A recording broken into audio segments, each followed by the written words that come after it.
Welcome to The Good Pod, where today we're talking The Good Wife, Season 3, Episode 19, Blue Ribbon Panel. I'm one of your hosts, Jason Reed. With me, as always, Marissa Garza. Marissa, you good? I'm good. Jason, you good? I'm good. Good. Marissa, before we get started in earnest, Mm-hmm. I feel like we need to settle something, and the Oh, episode really gave me some inspiration. So okay. we're gonna flip a coin. For those on YouTube, you can see I have Yeah. a coin. I will show you the coin. Is it real though, It Jason? Can does. It I? does have the both sides. Okay. Not a two-headed Okay. coin. Okay. All right. So here are the stakes. Okay.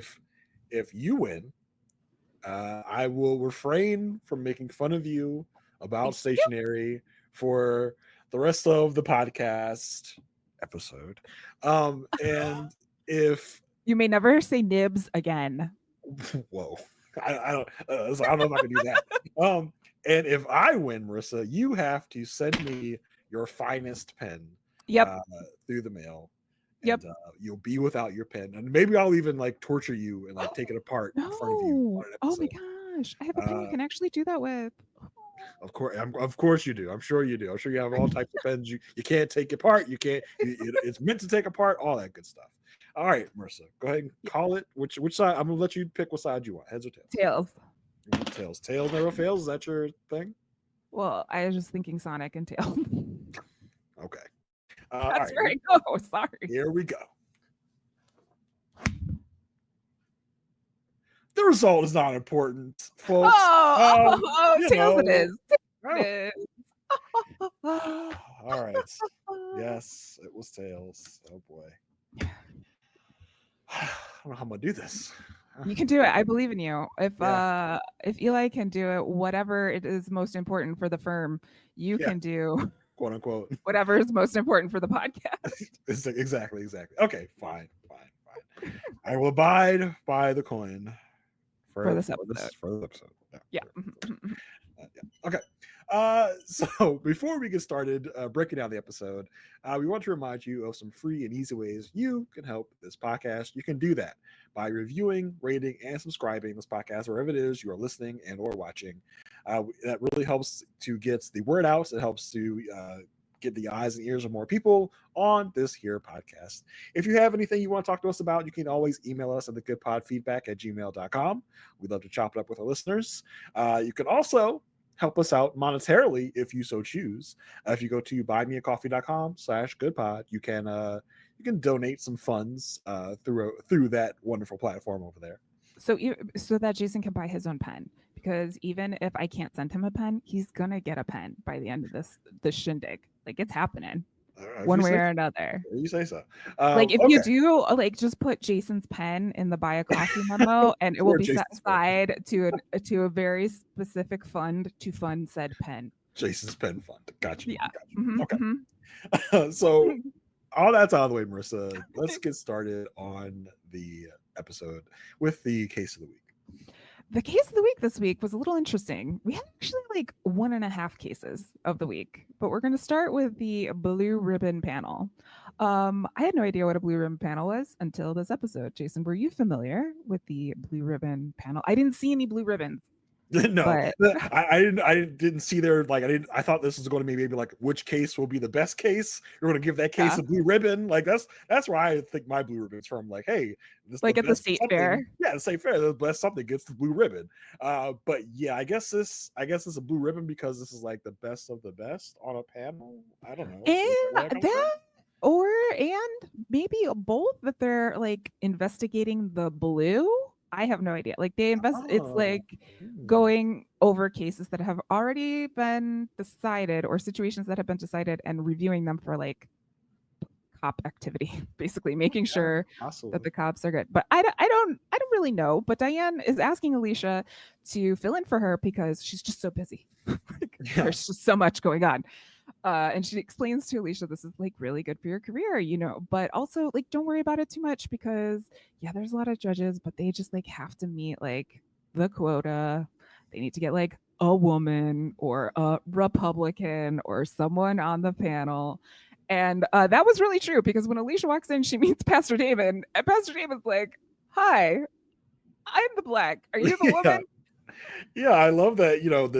Diane was like, yeah, they got to really balance it out. The choices are either Republican or woman. Like, Yeah. depending on which way the other parts of the panel are going, they need something to counterbalance it. If it's like a very Democratic panel, we need a Republican. If it's a very Republican panel, we need a woman. Like, basically, like, well, we got to bring the broads in here. Blah blah blah. Like, that's so weird. But yeah, I love how Pastor Damon knows what his role is. He's like, I came here because of black, because of black stuff. Yeah, but he's like in a room with we've got Judge Winter, who we have seen before. We have seen Judge Dunaway, who was involved in the will case, or at least investigation, and we see Chandler Bing. Yeah, Mr. Chandler Bing, aka Mike Christiva, in his role here. Now, Mike is gonna be in the running for biggest asshole of the series, Mm-hmm. and this is not gonna be the last time we'll see Mr. Mike Christiva in the Good Wife's run, and he will be that asshole throughout the whole set. I think Mike and Lewis Canning are probably like neck and neck for like worst person we come across, besides like a Colin Sweeney or something. Or Oh, well, yeah. I mean, at least in relation to our characters and their particular, yeah, like for like sure. Colin Sweeney is playing for himself. Yes, he doesn't really matter what chess pieces he's using, but uh this guy is really going after Alicia, like close to the heart, close to the chest Yeah. on this one. Yeah, you mentioned that both Dunaway and Winter are here, and both of those judges were like named in the Oh, will. I couldn't remember if Winter was. Yeah, in the will suit, because Winter was named but never really even questioned about it, and then remember Parks was the one that was really like brought Yeah. in, and yeah, Dunaway was also kind of named after he had that standoff with Wendy Scott Carr earlier in the season. But yeah, I was surprised that never really came up at all, because when Alicia is introduced to Winter and Dunaway, you would think there'd be some mention of like, oh yeah, you almost got me disbarred, you almost got me in trouble with you and your firm, blah blah blah, and nothing was Yeah. mentioned about it. It was weird in a way. But also like people, specifically our friend Matthew Perry, who was also on the West Wing, he did this like thing after Friends where he did like lawyers and politicians, and I liked his role on the West Wing too. He wasn't as big of an asshole, but he did play a Republican in a Democratic White House, so there was a little bit of he does well when there's like some contrast between the people that he's around. And here the contrast is my way or the highway, pretty much. When did Friends go off the This was after Friends went off the air, right? I'm pretty sure. I was just about to look that up. When did this is the live research portion of the podcast uh go Friends off the air? TV show. Well, oh, yeah, May 2024. Not 2024, 2004. Jeez Louise. Wow, that's really that seems so early to me. I would have guessed like 2010, maybe 2009, but it went off the air in 2004. Yeah, Wow, part 2 of the final episode titled The Last One. huh? That's so Not The interesting. Last of Us. No, not But the well, I last mean, one. it was the 90s. It was like 95.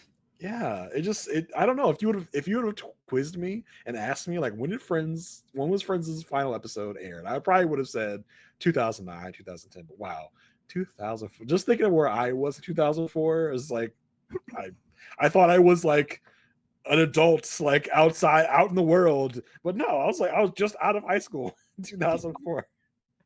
Yeah. Yeah, I was in college. But But yeah, yeah. this was considerably a while after Friends went off there. Yeah, like, he had like this time where he didn't do anything, but then he started showing up on shows and guest star roles, and I really got to see like a different side of him as opposed to the Chandler Bing of it all. He did Yeah. also do that one movie with Salma Hayek, Fools Rush In, or something Oh like that. yes, I remember that. So Yes, needless to be said, R.I.P. Matthew yeah, Perry. yeah, and also like check the news because I think the lady, someone confessed in that situation, so it was a Yeah, wrongful death there type was a thing. whole ring revolved Yeah, around what happened with Matthew Perry there. But yeah.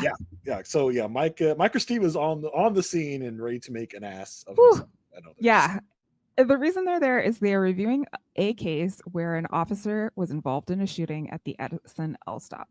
And this thing like starts off super fast. So you, cop number one, Officer Zimmerman, like you were here and you like announced yourself, right? And then like you said there was a gun, but like no one could hear you because there was a train, right? Right, cool, cool. Any questions? No, no, no, no, no. Any questions? Alicia? I'm just getting caught up. I not for now, I guess. Yeah, this was interesting, right? Because it seemed like I don't know. I don't know if this. I don't know if it was because Alicia just got put on this last minute. She didn't get all the information and facts, or if this is kind of how they do it. How they just kind of we don't give you anything up front. We don't give you any information about what's going on. You just come in and we throw it at you and you decide there. But I guess it's probably because she just got put on it. She didn't have time to review all the materials because she definitely was like trying to get caught up. She's like reviewing everything as they were questioning. She's like, she's like you could tell she thinks something's weird, but she's like, for now, I'll just say I'm good. Yeah, and she is definitely like taking the blue ribbon. Like she wants that blue ribbon. Like she's like Yeah. being the most Alicia. Is that the thing? Does the best lawyer get the blue ribbon at the end? That does like do we get best questioning? Do we get best questions? What's going on? So am I gonna win? Does she think that's what the blue ribbon panel is for? I don't know. But yeah, she can definitely tell like she has some catching up to do and she's maybe got some questions. But in the first round of questioning, she goes to the flow. She's like, nah, I'm good. Because it seems really kind of like rote to be like, Yeah. everyone's just kind of like, no, we're good. No one has questions. No one's doing any more deep investigating into what's going on. It seems like almost a formality, this blue ribbon panel. Yeah. Be like, just like, okay, we're just going to kind of make it look like we did our job here and go and actually ensure the right thing happened. But for the most part, we're all just going to kind of go, blah, blah. Even Pastor Damon, who coming into Yeah. this, you would think with learning the facts that this was a African American involved shooting, he is the black voice on the panel, and maybe that's why they chose him, right? Because they've ground him up enough to be like, nope, we're not even gonna like really get too deep into this. So just he's probably tried before to come in here and get righteous judgment and do the right thing, but he's probably been ground down so much. He's just like, Yeah. I can't do anything anymore. Like they're just going to overvote me. They're just going to do this and that. So I'm just going to go with the flow and say I got no questions or whatever. Yeah, it certainly seems that way because throughout this entire like part of the episode, they're just basically doing that. It looks like they're just doing this to say they did it, to say that they checked into it, even though they're not doing any due diligence here. But speaking of Pastor Damon, they call the victim's son up to testify, and this poor kid has been through so much, lost his dad, witnessed his dad being killed, and has to kind of relive all that in front of these men and women who are going to decide what happens to the cop here. And he starts off saying like, my dad was a good man, he'd help anyone, and he really like didn't want to say anything. So then Mike Christiva is like, hey, Pastor Damon, you're black, this kid's black, why don't you talk to him? Why don't you see like if you can get him like to say something? And I mean, he goes into his pastorness, but I just was like, that's real convenient, Mike Christiva. Well, yeah, I mean, obviously he's just like, I mean, Pastor Damon, maybe you could like talk to him. He seems really upset, black guy to black guy. Why don't you get in there and do your job and relate to the black guy? That's why you're here. So it was rather like kind of terrible to be like, hey, you're the only one that can talk to him because you're black too. But yeah, in this guy, I forgot the young man's name. I want to say his name was like Ronnie. Like Ronnie is his name. Yeah. Like he's pretty traumatized by this. And you can kind of see, without even them telling us, you can kind of see where this has gone, right? Ronnie tried to tell people what the real deal was. No one was listening to him. So he's just been kind of beat down at this point. So at this point, he's just not really saying much of anything. He's here because he probably legally has to be. So he's like, he's done. He's tired of saying things. He's tired of like trying to convince people of his dad's side. So all he can really do is say, hey, my dad was a great man. I try to tell people, no one's listening to me, because the contention here is that Ronnie's dad tried to help this guy that, from Ronnie's dad's vantage point, was two people trying to mug this guy. Because one of the cops was undercover. Yeah, the cops were undercover. They were investigating some holdups on the subway platform. They found the guy they think was doing all the holdups. They wrangled him, tried to take him into custody. Ronnie's dad saw this, tried to stop it. The cops say they announced themselves as police, Right. but And they're they also announced when they saw a gun was seen.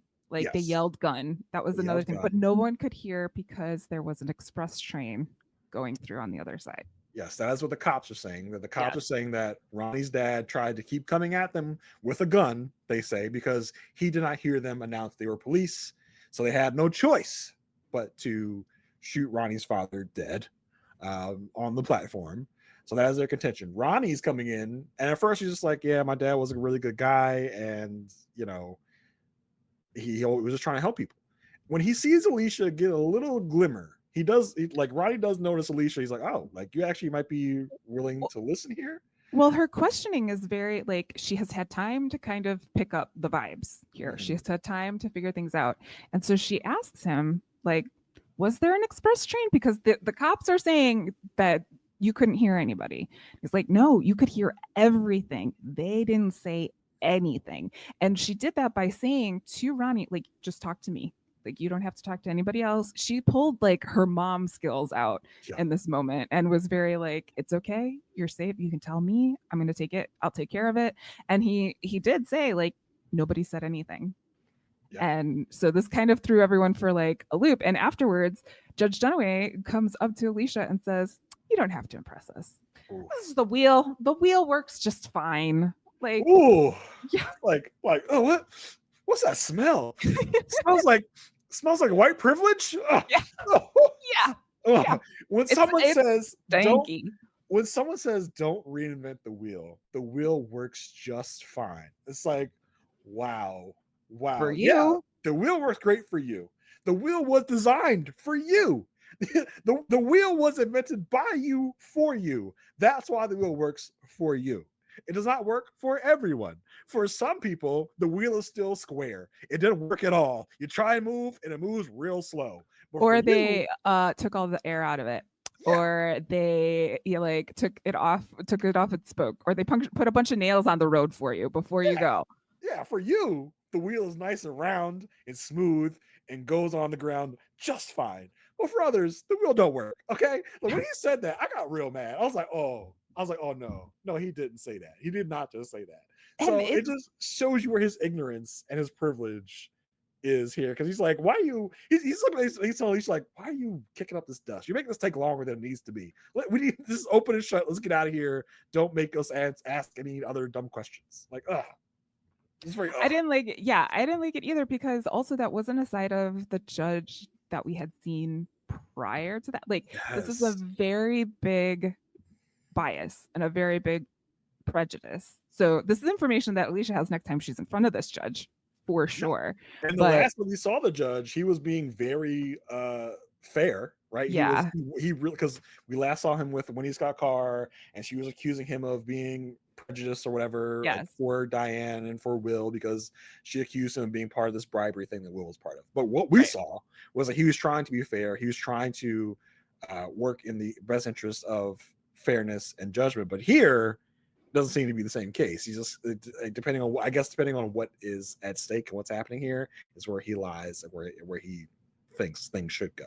So yeah, it was quite a abrupt change of character from this Judge Dunaway. Yeah, I was like, whoa, where'd that come from? Mm-hmm. Next, they bring in the other cop, because there were two cops on the scene that day, undercover cops. And let me interrupt you, like, because I will say, you've mentioned the title card before, and I've never really noticed it until here, where Alicia sees Ronnie outside the courtroom after Dunaway leaves her. She looks at him. She's like, you can just tell in her mind, she's like, I got the right thing for you, young man. And then the title card comes up. I was like, that's no more, like, I don't think I've ever seen a title card later than in this episode. Like, man, this is like almost halfway through the episode. The title card pops up like a hero shot from Alicia. Like, Alicia's like, I'm going to do the right thing for this guy. And then it was very, what was that movie with Sandra Bullock? It was like, she's gonna white savior this. She's gonna come in and she's gonna Blindside? Yeah. Like, she's like, I got you. I'm gonna save this young black boy and his daddy. Yeah. But yes, so the title card pops up. But then we're back in with the other cop that was on the other scene, and like again, any questions? No, no, no, no, no. Alicia, actually, yeah, I got some questions. Was there a train there? It's just no, like there was a stop train or there was an express train. So now there's like two trains, and Alicia's like, well, I was at the Addison stop last night and I couldn't hear the express train because there was a train stopped. Pandemonium. Everyone's like, excuse me, what were you doing at the Addison L? Like, I don't know what to tell you. You cannot be doing this. Matthew Perry pulls it into an executive session, and what's his face? Winters is like, we should censure her and like basically punish her, have her pay something. And that's how egregious this information was. Yeah, they get real indignant. They're like, "You did what now?" Because we saw the scene where Alicia like literally goes to the platform and starts like and wants to go investigate. We don't see the whole investigation because when Ronnie was here, Ronnie did say, "Yeah, there was an express train, but there was also a train stopped, so you could hear everything." They just didn't say nothing.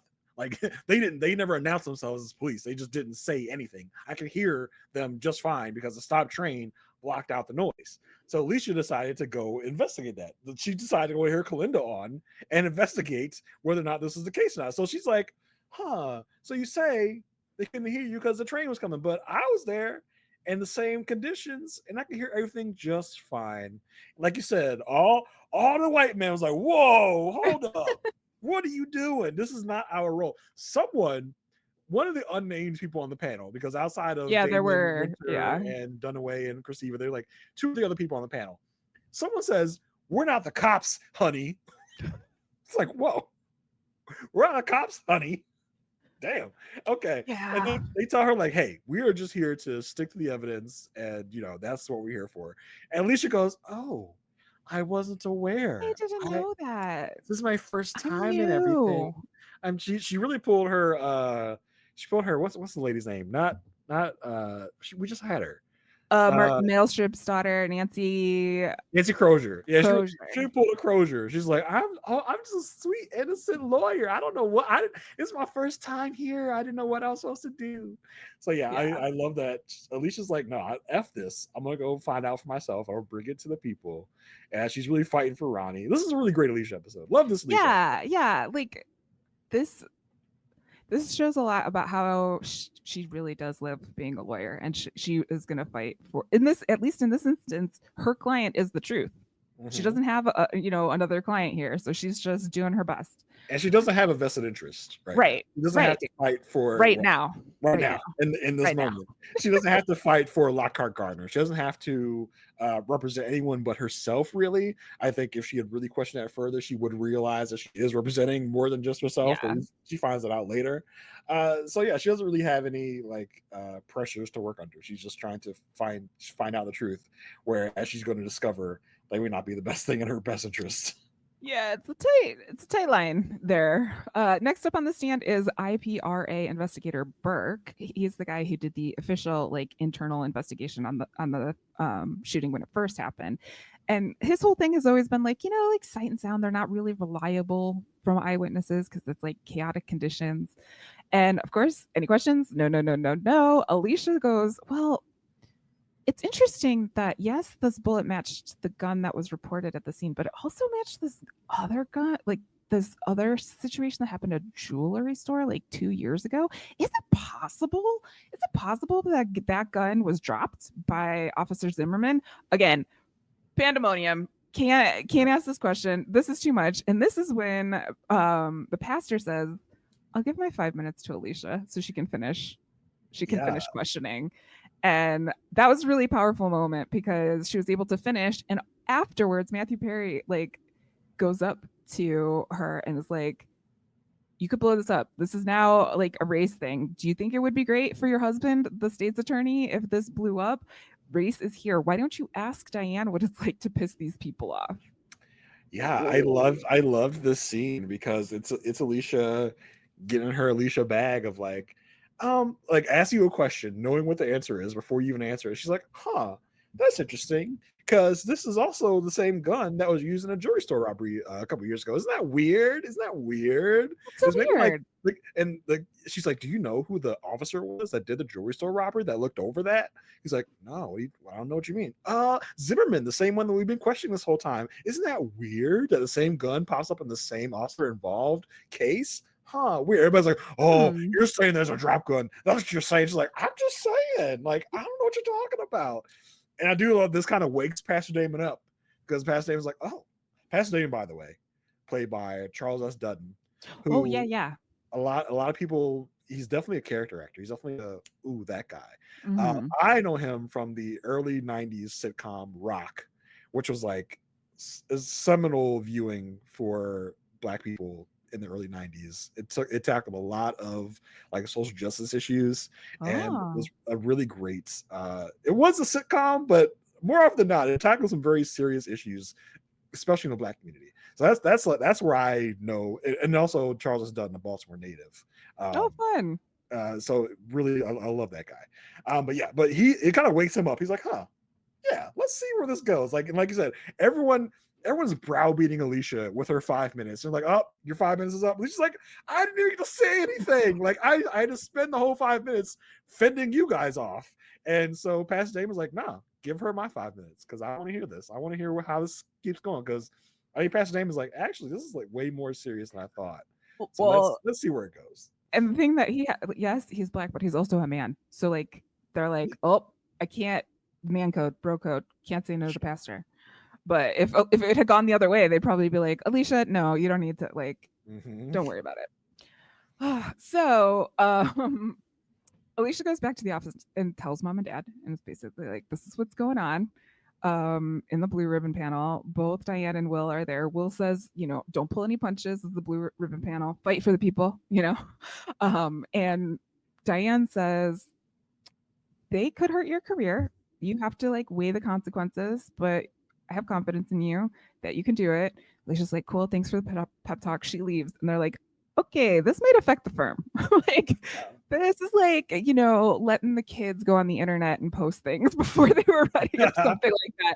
Like, it's like, oh, I forgot to like give them the safety talk before they went outside or something like that. And the funny thing about Will and Diane both is they kind of pick and choose when they want to really abide by ethics. I'm glad this is a moment they chose to like, basically tell Alicia like, listen, you can do whatever you're gonna do. This is about your career. Think about it. They didn't try and shut her down. I do think there's a Right. world where they were just like, actually, maybe you should back off because this could mean bad things for us. But they chose this time to kind of go with the moral, morals and ethics of it all. To be like, you gotta do what's right for you. You go for it, and instead of just being like, actually, no, maybe you should just shut up, Alicia. But I like that they told her to do the right thing, basically. Well, yeah, but they didn't go as far as saying like, we got your back no matter what happens. They were just Yeah, like, sure. you. That's what you got to do. That's what I would do. They You got to they do did what you wait. got to do. They didn't wait until she left the office to be like, "Ooh, this is gonna be bad, though, right?" Yeah, Like, like, how many cases do we have in front of those people? What's going yeah. on? Will's like, "Well, you did put her on the panel, Diane." She's like, "Gee, thanks." Yeah, yeah. Right after that, there is a chaotic moment that touches all of the storylines in this episode. But one of them is that investigator Burke comes back to the office while Alicia's on the phone. She's trying to get information, blah, blah, blah. It's like, I only have like 5 minutes, but I got something to tell you. And then the next day in the blue ribbon panel, Alicia moves to recall investigator Burke. Everyone's like, what? We don't need to do this. And she's like, what? I heard like that Well, the chair rejected his own request to testify again.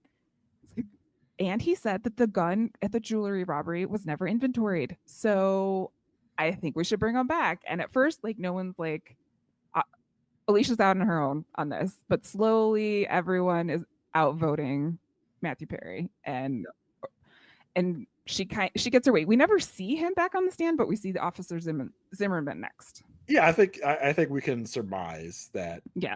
Bert came back and told them what he found, that this was a drop gun, blah blah. I guess cut for time. We don't have time to really to go over this again. We can kind of surmise what Yeah. happened here. Yeah.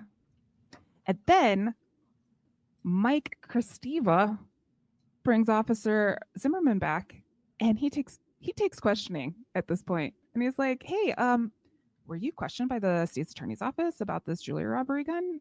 Yeah. Oh, yeah. Who interviewed you on that?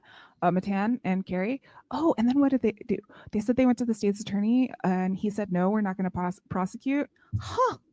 Oh, well, now I think we really got to dig into it. And like now it's like really at Alicia's feet. Like this is right in front of her because now she's tied to it. She's in a sticky situation.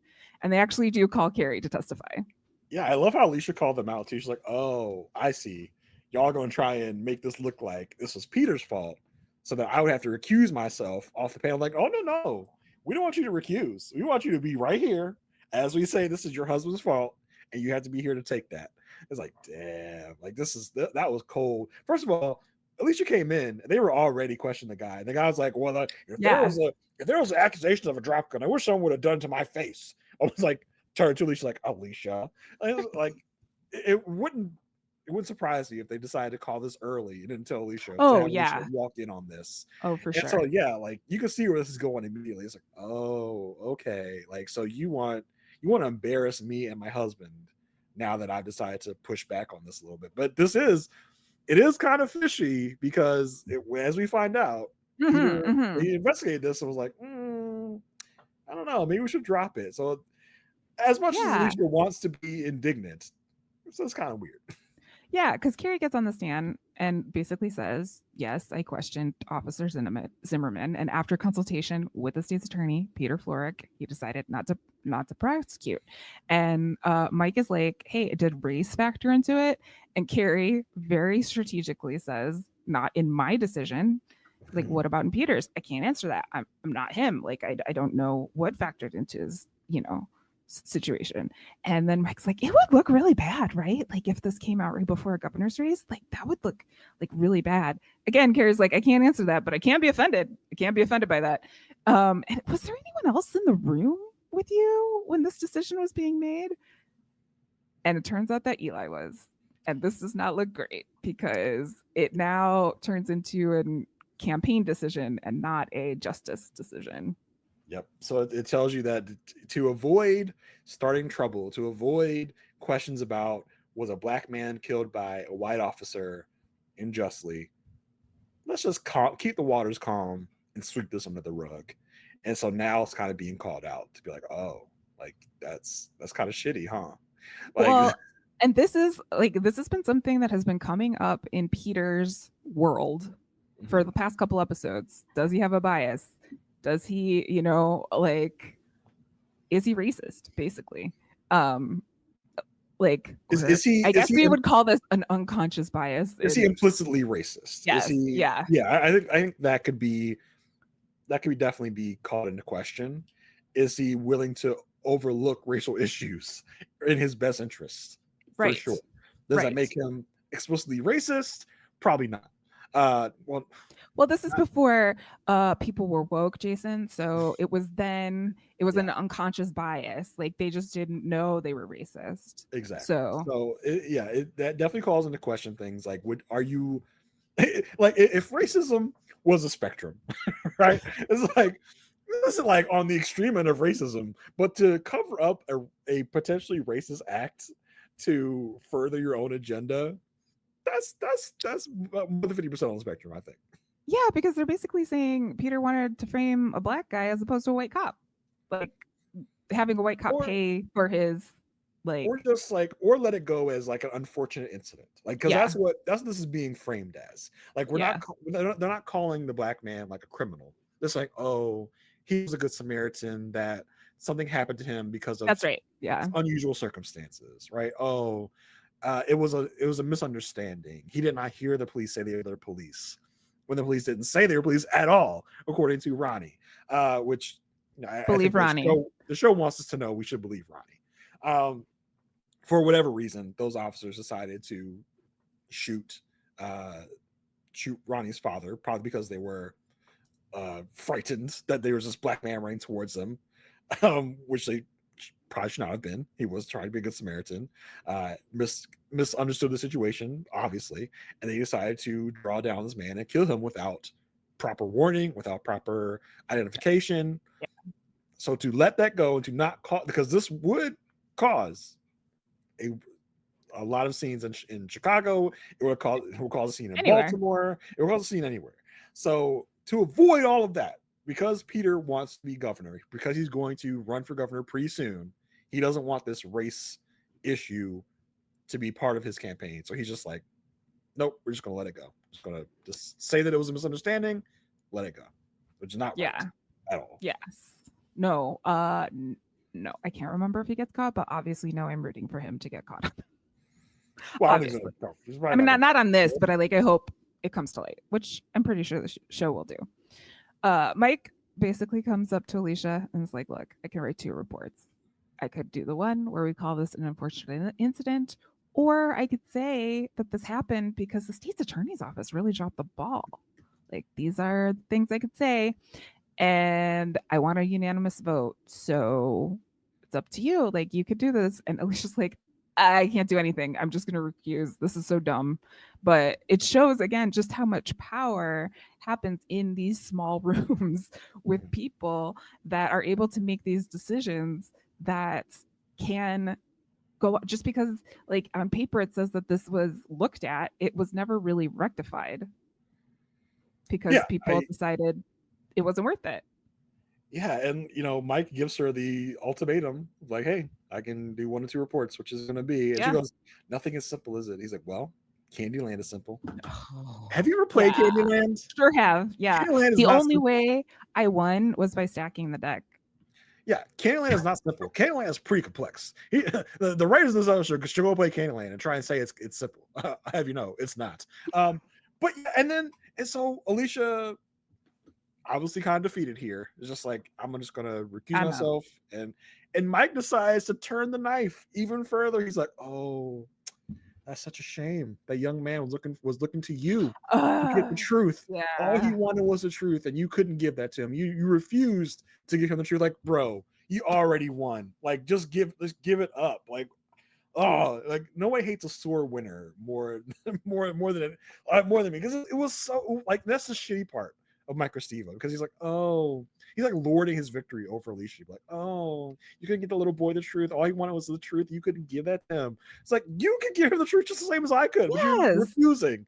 You are showing your villainy right now by lording this over me and saying, like, this guy, the truth, and you say this poor black kid's never get the truth about his poor black father that was gunned down by police. Like, whoa. Only one in that room. She was the only, like, any one of those people, not just him, but any one of them could have saved that kid, or at least given him justice.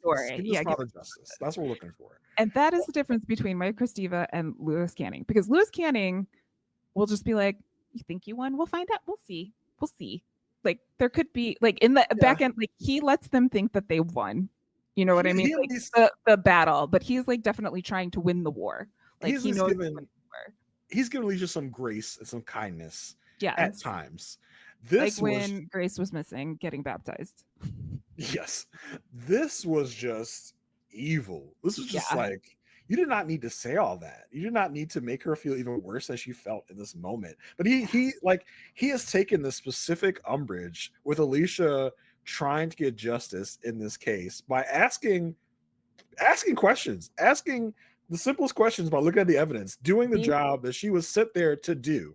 He took so much insult with that, because he was, quote unquote, leading this panel, and Alicia comes on, this woman, this broad comes on here and tries to run my panel. I it's a small man that would do all the things that Eva did, and like, it was really despicable, to be honest. Yeah. Yes. Not one of Matthew Perry's finest roles. I mean, like, he's playing it so well that we hate him that much, but also, I liked him better. Why, Matthew? Why? I liked it better. He's playing Ron Clark in the Ron Clark story. It would have been great if that story included Survivor. Yes. So that is not the last we will see of him, but that is quite the introduction to Yeah. one Microceta. He says, "See you again, Mrs. Florrick." She goes, Yeah. "I doubt it." Like, well, don't doubt No, Alicia. don't do that. Don't do He'll that. be Don't do back. that. He'll be back. The other case ish we had going on here was Kalinda's case. So we know there's been this IRS case that's been sitting on Alicia's desk since Will's been suspended, and they've gone through their like, I guess we can work together phase. So Alicia is trying to get information from Kalinda about like what she did to get this money. So there's like a list of checks, and she needs to know what work was performed for these checks.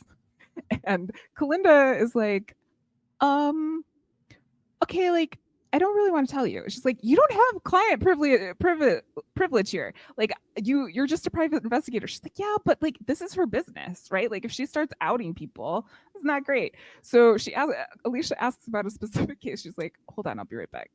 Diane, can I? Yeah, okay, cool. What was this about? It was from Diane, and it was firearm lessons. It's just like, oh, okay. Firearm lessons, aka booty call, from one Kurt McVeigh. But it's interesting, right? Because Alicia has scared Kalinda so bad in that last episode. Of like, you need to be honest with me about everything. We cannot be friends anymore. So Kalinda is so scared. She's just like, I really like. I want to tell you because we made this little pact that I'm going to be honest.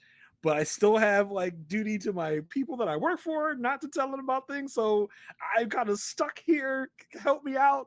And Alicia, at first, Kalinda tells like, it's someone that you know that I worked for. Alicia's like, oh shit. You've been talking to Peter again, huh? She's like, no. It's not who you think. It's not who you think. Let me just go. Let me just go like make a quick call real quick. Let me go visit someone real quick. Runs over to Diane. I guess gets permission. Or I'm like, I don't know. Or they agree on what to tell her. Yeah, is this really Diane's thing, or is this Kalinda being shady still? We don't really know.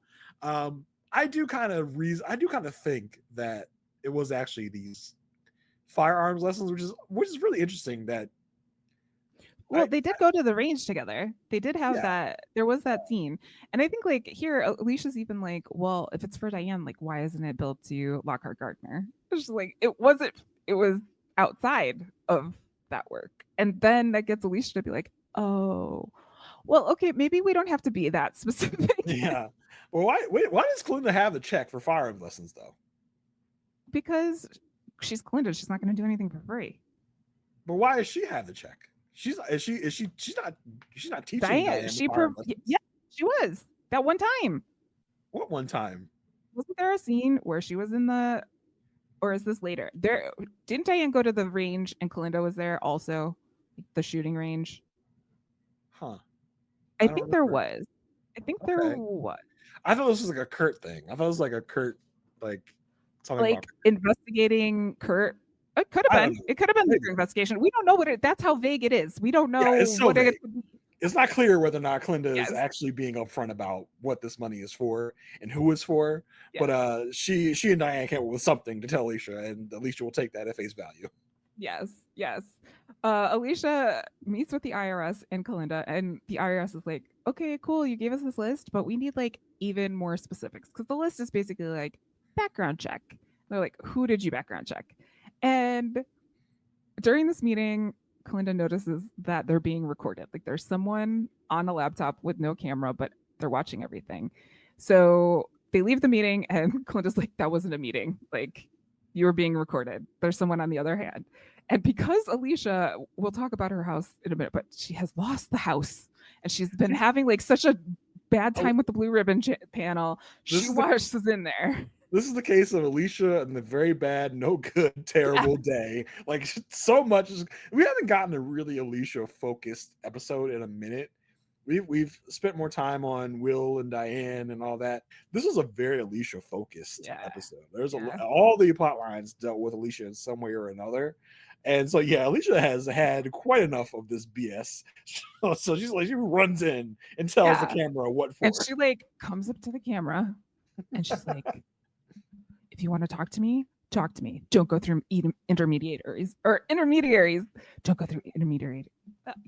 I messed it up, but she got up to the camera and I love the interplay too between Alicia and Kalinda because they go out once and Alicia's like, I have been banging my head against bureaucracy all day and I'm sick of it. And then Kalinda tells her about the camera. She goes in, does a little spiel, and she goes, and her and Kalinda come back out. Kalinda is impressed. Kalinda's like, oh, like this is a different kind of Alicia. She's like, I lost my house. I'm using it. I was like, it was like a little fun light moment Well, for Alicia also, and like, Kalinda. yeah, like a throwback. You got a little smirk out of Kalinda. She was like, Yeah. okay, cool. Lana Delaney from the FBI shows up at Alicia's office, who we usually call FBI lady. Yeah. Let me tell you, I was shocked. I was like, oh, I was like, I thought you were done. I thought you'd been off for a minute. I thought, we had that little interlude with what was her name? Lady from Law and Order SVU. Sophia something. Oh yeah. We The had like her for a minute. the security person. Yeah, we had her for a minute. I thought she was your replacement, but FBI agent lady friend is back. I was like, and I didn't recognize her first because she also had a third season glow up, so I did not recognize her. I was like, wait, like, oh, that's her. That's the FBI lady. Like, welcome back, FBI lady. Great. Yeah. So we find out she was on the other end of the computer.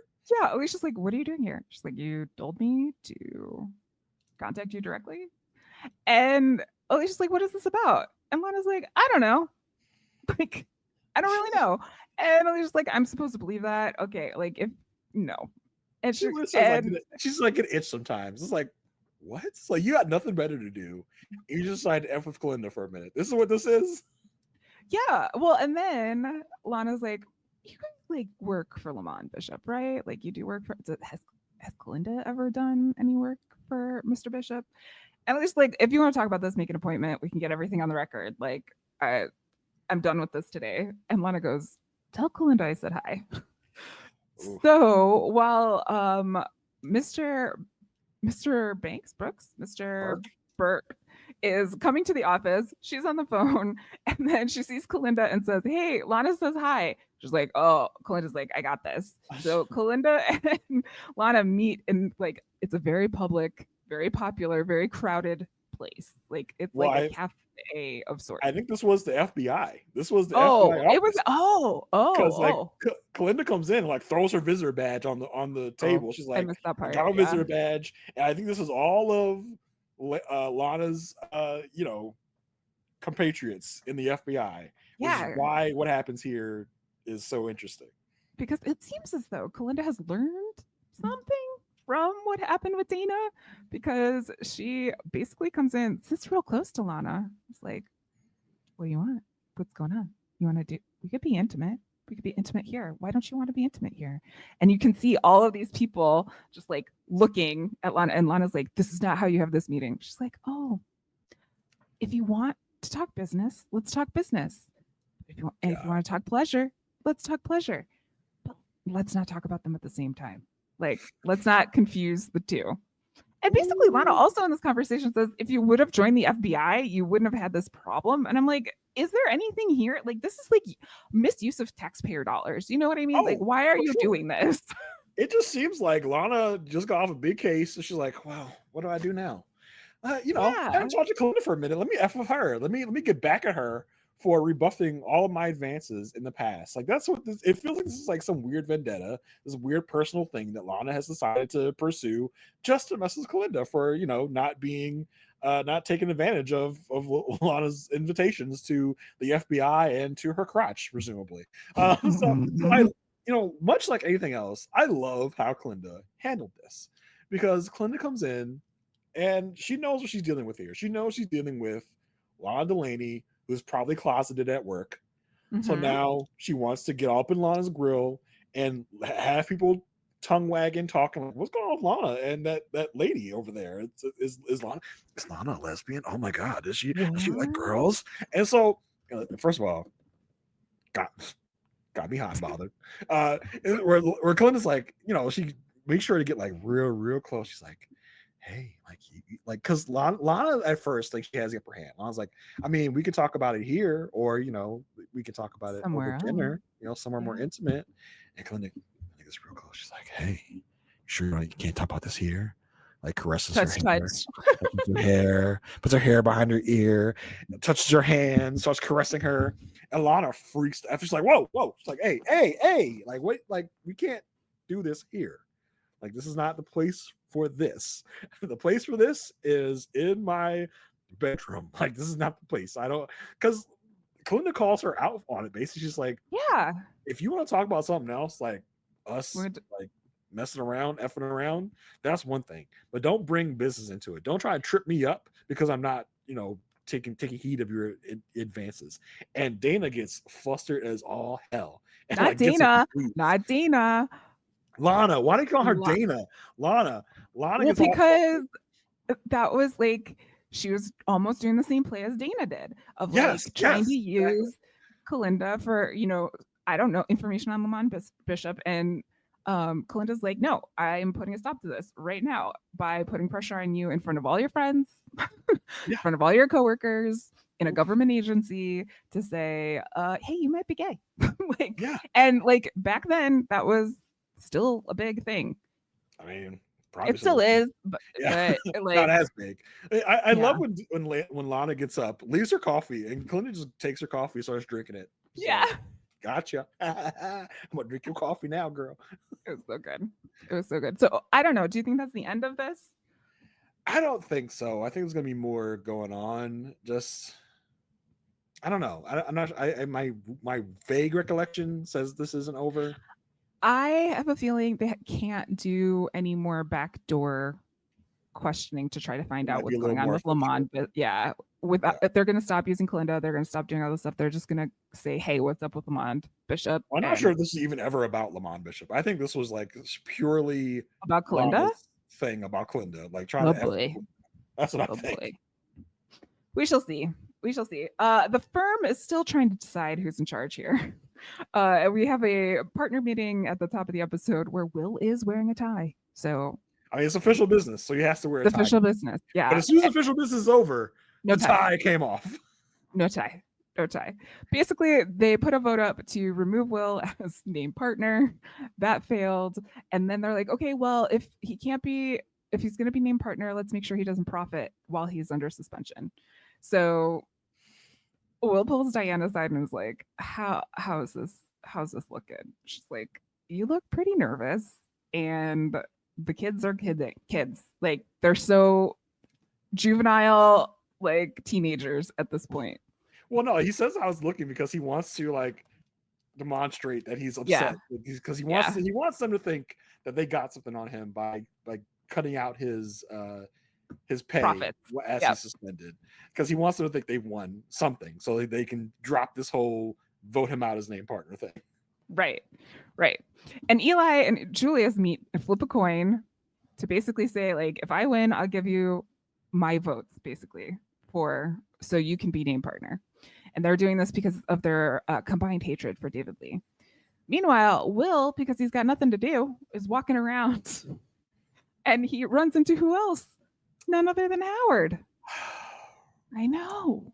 Marissa, and to the good pod listeners out there, we have talked in the past about how much our reality is what shapes all of reality, and Yeah. because of that, things happen all the time. So revolving around our podcast We're and the like episodes of the podcasts. the TVA, but not. Yeah, exactly. For those Loki watchers, Yeah. we are in charge of reality, and things happen because of things that we decide to do. And usually, it's in the course of good things happening. We see characters that cross over into our other show that we talk about on the podcast, and it's all fun and games. It's all good. Nothing bad has happened until this week. I regret to inform the podcast listeners and watchers out there that possibly because we decided to do this episode this week, Don't put that on us. I mean, what else am I gonna put it on? It's like you're gonna say it's a coincidence, Marissa? Okay. I'm going with. We'll say drop the headline. Drop the headline. Okay, the actor that plays Howard Lyman, focused on here in this episode, the actor's name Jerry Adler, unfortunately passed away this past week. He did, And while Jason is choosing to see this as And now really Marissa's gonna try and spin responsible it. Now for she's gonna try and spin his it. Yeah. mortal coil ending, um, I am I am choosing to say the universe wanted us to celebrate this man and Okay. see his work and talk about him and bring him back to the present day on the week he passed away. So I'm saying we are doing his memory a service. May his memory be a blessing, and we are part of that blessing.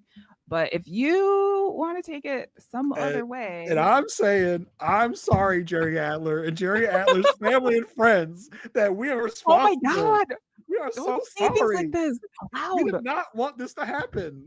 We did not try and use our Okay, power for bad. for the record, we are all the people in Jason's head, not me. Mr. Adler and Adler's family friends, we're so sorry. We did not mean for this to happen. We do not control the power. The power Oh just kind of man, happens. Okay. We yeah, do not direct it. it It has a has mind of its own. We're sorry. it All has right. We been are quite sorry. freaky. Like the coincidences that have been happening between our coverage of Gilded Age and here, and then we saw this headline. But we do thank Mr. Adler for his contributions not only to this show but also on The Sopranos and other places. He always, brought something to the scene, and he did not disappoint here because he is meeting Will in the break room and basically saying, "What are you doing?" "Nothing. I got nothing. I just wish I was closer to the bathroom." And was like, "Uh-huh, cool." I was like, "Oh, we're the two guys not working." And then Howard's like, "Got any good porn sites?" As a dirty old man would, that has nothing better to do than to use the Lockhart Gardner computers to surf Yes. porn. Not sure And why I for don't have any filters in those things, but maybe he got with Zach and decided how Zach oh could god. get him past the filters. I don't know. Well, I'm surprised he could use a computer. But for those who don't Is there anything remember, he's going to learn how to use a computer for? Is surfing porn sites that's as true. being a dirty old man that he is.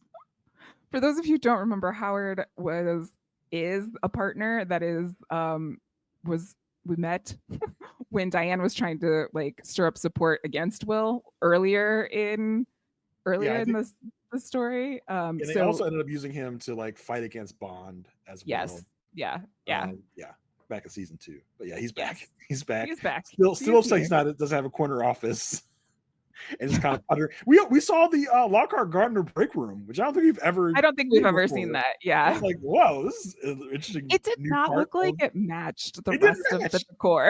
It didn't match at all. It felt like it should have been like in Severance. It was so white and so like bright. It was like, oh my god, this is a interesting new little corner of Lockhart Gardner we've never seen I was before. like, "There's no windows." David stops by Will's office and is like, "Look, Diane is hurting herself with loyalty. She's not making smart decisions for this firm Well, because she's David holding." said yes. Yes. David stopped by Will's office and said that Diane is hurting herself. Yeah. With this loyalty to you, Will. Like, just, go talk to her, make sure she's not doing anything stupid, whatever. So Will does go talk to her. And Diane's like, "Of course I'm not doing anything stupid. We can't give in to these people though. Like we can't because they will then take advantage of it. So I am holding the line for us, for both of us, because one, you messed up, and two, like if we let them cross the line, there's no going back. There's I no going back." I really love how she put it. It was just like it was these little kids. If you don't give them the toy, they get upset. Yeah. If you give them the toy, they're going to break it. So I don't want them to break our toy, which is our law Yeah. firm. So yes, I'm keeping it out of their hands. I'm not doing this out of loyalty for you, Will. I'm doing Yeah. this to make the firm survive. Is basically because I mean I think David does get in Will's head a little bit, and Will is just like, hey, like don't You do don't this have to do for this. me. Like Yeah. I don't want you to be having all these trouble with the little kids because of me. And Dad's like, no, stupid. I'm doing this to make sure the law firm still exists when you come back because I don't want them to get their hands on it and break it. Which I thought was really smart. It was really like a good analogy. Just like, yeah, that makes a ton of sense because once these idiots actually get a hold of this, they're gonna F it up royally. Well, and it shows that like Diane thinks of the firm a lot. I think that like Yeah. Will has not necessarily in the past thought of the firm as a whole. He's thought of himself, and he's thought of because he said like, "Diane, I'd turn you in, I'd drop you." You know what I mean? Like all of these things. So I think Will's kind of like seeing this side of Diane that she's really in it for the firm. Like she needs the firm to survive, and she will do what she needs to do to make that happen. Yeah, I also think as much as Diane says, yeah, I don't want the Oh, kids he to would get the turn. toy and Yeah. break it. Yeah, she would turn. She, well, no, I think this is partly in loyalty to Will. I do think as much as Oh. she says, yeah, I don't want them to break the toy. She's also like, yeah, but I like you, and I definitely still want you to be my partner when we come out of Who else this. is gonna dance with me at office parties? Yeah, exactly. So I think it's probably like I don't know 60-40 because to make the firm survive, but she still wants Will to be her partner at the end of the day. Well, could you imagine working with those yahoos?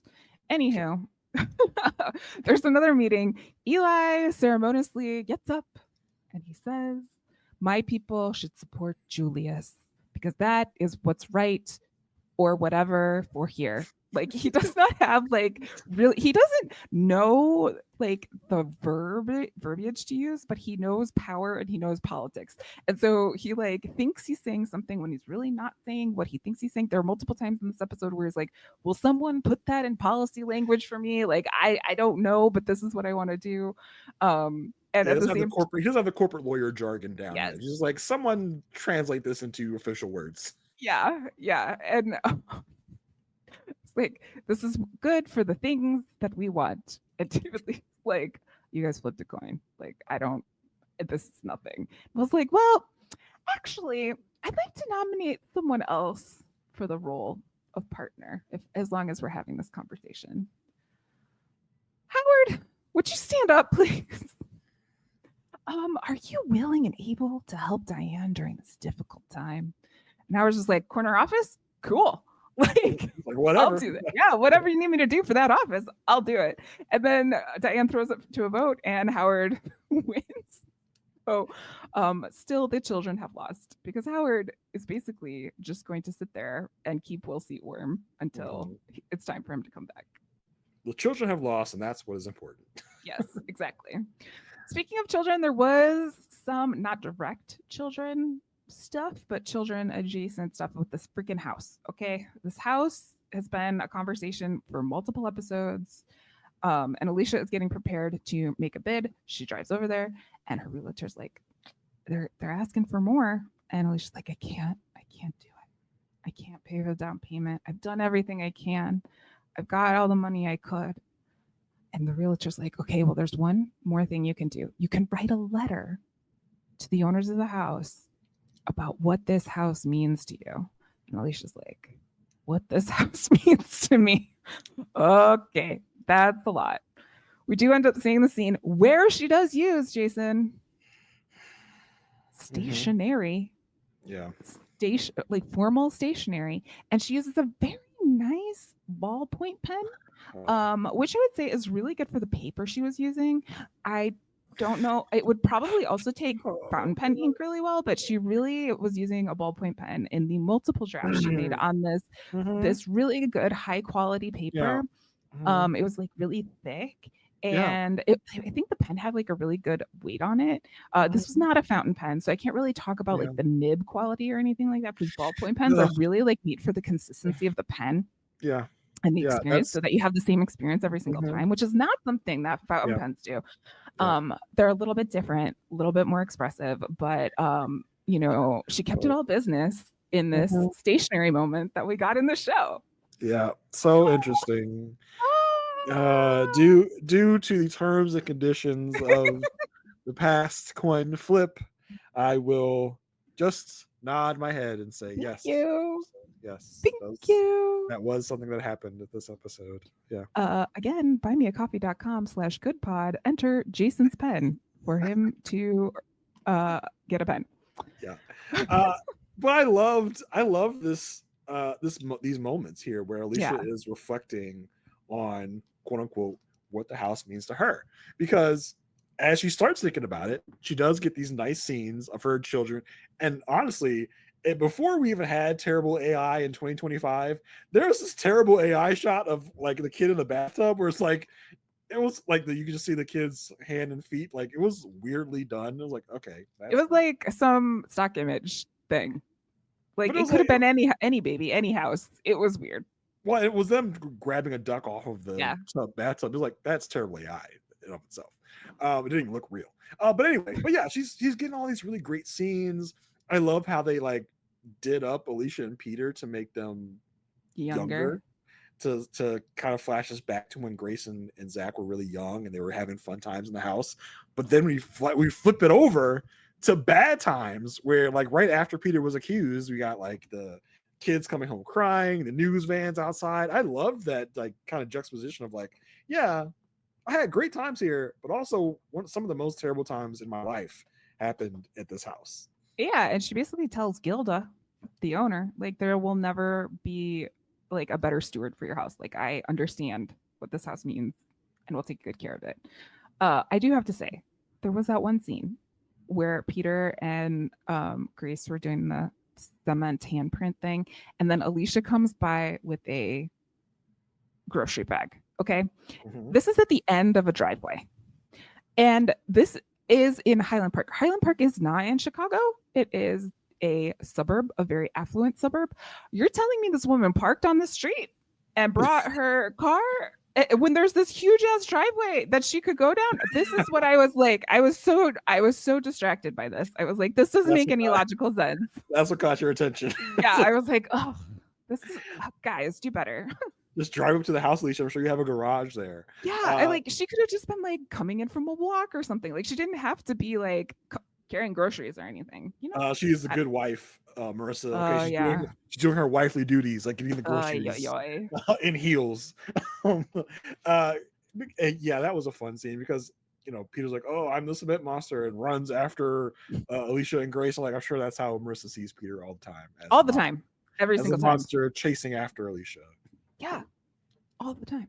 Ah! So, while Investigator Burke is there, Alicia's trying to tell Kalinda that Lana says hi. Gilda calls up on the phone. It's like, oh my God, I loved your letter, Alicia. Oh, it was so good. I just, I'm really about moms supporting moms. And Alicia's like, this is so great. I love hearing this. Like, this is fantastic. And Gilda goes, yeah, that's why I really just want you to like beat the offer that's here. Like, I really just want you to top it, not by much, but just by a little bit. We really want you to have the house. But Alicia's like, yeah, okay, bye.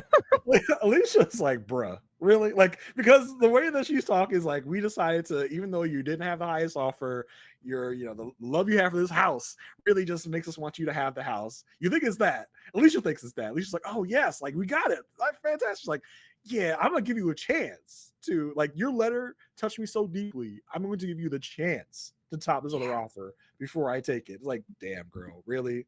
Like, you can see the annoyance on Alicia's face, especially in this moment where three plot lines are converging on her at the same time. She's like, I don't got time for this lady. Like, get the hell off my phone. Like, and she's like, so we'll hear from you? And she's like, yeah, I'll call you. Bye. And Alicia then later gets a phone call from her realtor saying, like, oh, I'm so glad that, like, to hear the news, but why didn't you go through me? And Alicia's like, excuse me? What? She's like, oh yeah, the sales contract. I saw it come across my desk, but I'm just really surprised that you wouldn't like contact me. She's like, I didn't do anything. She's like, well, it says Florrick. How many Florricks are there? And automatically, Alicia and my mind, like, freaking Peter, what the heck were you doing? So Alicia gets up like in all of her busyness, like after she gets basically an ultimatum by Mike Crestiva, she goes to family dinner at the only Italian restaurant in Chicago. Yes. And this is the same restaurant we've seen Owen take the kids to. Yes. And I think we've also seen Alicia take the kids there too. Yes. Yeah. It's the only place. And Alicia, like, the kids are like, is that mom? Like what's going on? And Peter rushes up, like, I know I didn't call you back. I didn't want you to have to break confidentiality. It's just like, you're talking about the blue ribbon panel? It's like, yeah, what are you talking about? Like, the house. Why did you buy the house? Like, I didn't buy. Was our house open? Like, was it even for sale? Like, what's going on? And this is where Alicia puts it together, like, that there are not just two Florricks who have purchasing power, but there are three. And just like magic, my arch nemesis Jackie is back. The final boss is here. Boy, I didn't see that coming at all. I was shocked. Like you and like probably everyone else, I thought Peter decided he was going to do the gallant thing and buy the house for Alicia. Campaign timing too. Yeah, for sure. It's so that he and Alicia can move back into the house with the kids and be one big happy family for the campaign. We all thought that's what it was. And I love Alicia going to like confront Peter about this. Like, what the hell, bro? And the fact that he didn't even know the house is on for sale. I was like, what? It's like, what do you mean? Is the house up for sale? I have no idea what you're talking about. And she's like, first of all, the fact that the lady just saw Florrick on the sales contract. There's no first name with this Florrick. Yeah, agreed. Like, I understand we have to like, suspend reality for a little bit. I thought that was funny. You're telling me she parked her car in the street? This is what I'm saying. Yeah, exactly. So, and she puts two and one together. She's like, oh my god, there's another fork. It was Jackie. And I was like, oh, it was Jackie. Uh-oh. And she goes, Peter's like, where are you going? She's like, I'm gonna go buy a gun. I was like, yes, get her, Alicia, get her. For the record, you cannot buy a gun in the city of Chicago. Whatever you think, or whatever you might hear on the news, or whatever you have to get it from outside of Chicago. So therefore, if Alicia was going to go buy a gun, she was going to Indiana or she was going to Wisconsin. She wasn't going anywhere in the city of Chicago. Just FYI, in case you just like needed that information specifically this week in 2025, if that was like really helpful to you and your family and your loved ones and like people. Yeah, people, even though like Chicago's crime rate in 2025 is not even in the top 50, but whatever we want to talk about, like, I'm just letting you know that guns, you can't buy them here. Anyway, what you can do though is you can definitely go intimidate your mother-in-law at the hair salon because Jackie's getting her hair washed. She's like, oh, he doesn't even know if he's going to run for governor. The hair washer person or the hairstylist is like, he could be president someday. And Jackie's just like, oh, no. And Alicia's like standing right there. She's like, can I have a minute? And Jackie's like, sure. She got the mad dog eyes on Jackie. She's like, Jackie. She's like, oh, Alicia, I didn't even see you there. It's like, oh, you're going to wish you hadn't. And of course, they cliffhang us on this moment. Yes. I was like, why? I want to see it. I want to see it so bad. Listen, I may or may not. Jason, we didn't even record. You broke the code. I may or may not have let the next episode turn on. You may or may not have seen the first couple minutes. Don't tell anybody. It's good, y'all. It's good. You don't want to come back for that. It was good. I was like, I can't do this. I can't like not see what happens in this next 2 minutes. I saw it. It was good. Y'all want to come back for it for sure. Well, that will be next week because that was all of this week on The Good Wife. Season 3, episode 19. Yes. And again, we want to express our apologies and condolences to the family of Jerry we are Adler. Celebrating the life of Jerry Adler. We are so sorry for what we've done to you and your family. So grateful he was on this earth at the same time as we were. What we're saying is it's our fault. What we're saying is we celebrate his life. Our podcast did this to you and your family. No, we can never give enough apologies to what we've done to you. Fountain pens can also be used as weapons, Jason. That's all I'm saying. The pen is mightier than the sword. Oh, okay. If you say so. But again, Mr. Adler, wherever Thank you are, for being here. You can hear us. We love you and we'll miss you. We look forward to more Howard shenanigans on the show. Yes. We're sorry that we caused your untimely demise. That we did not do. Anyway, Jason. Yes, Marissa. I'm going to tell people where else they can find me so that we don't talk about Mr. Adler anymore. Yeah, you can find me at Jerry. I'm so sorry, Jerry. .com. Jerry.